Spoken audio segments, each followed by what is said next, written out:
What's up guys, Jordan here with Objective-C Tutorials, Lesson 5, Making Decisions in Your Code. Start off today, we have Boolean types, and a Boolean type is just a variable type whose value is either true or false. And Objective-C's Boolean type is bool, B-O-O-L, all caps. And you always think of a Boolean type as if the value is true when you're using it in a statement. And that'll make a little bit more sense when we're actually going to be going into Xcode at the end of this lesson and actually working with it. Now we have if. Now the setup for if is if, then you have the condition. If that condition is met, then whatever's in the statement, that happens. Now we have two ints down below there. We have A is 5, B is 6. Now we have if, then the condition, A is not equal to B.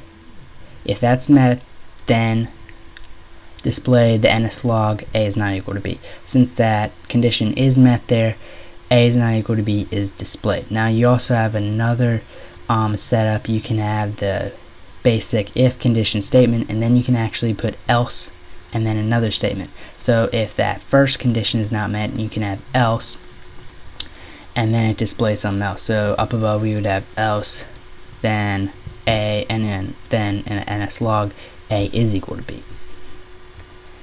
Now, relational and equality operators, they compare two expressions. So there we have two equal signs, which is actually the real equal, because the other just one equal sign is more of assigning different things to a variable or whatever.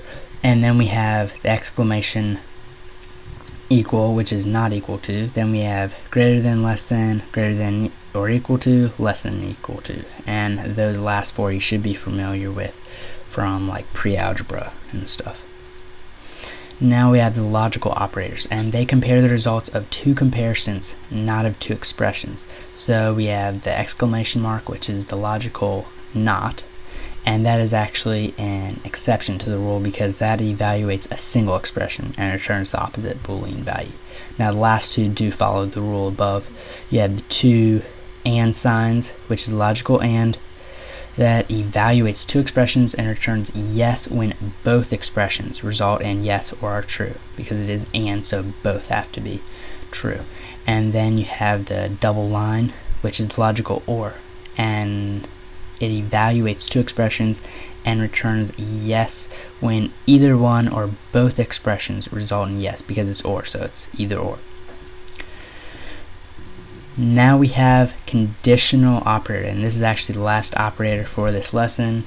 All it is just a question mark, and it evaluates an expression and enables you to do one thing if an expression is true and another if it is false. So the basic setup there, you have the condition, then the question mark, and then if that condition is true, result 1 happens, then you have a colon, result 2, and if that condition is not true, then result 2 happens. So that's all for this lesson. Now we're going to go into Xcode and try out all this stuff.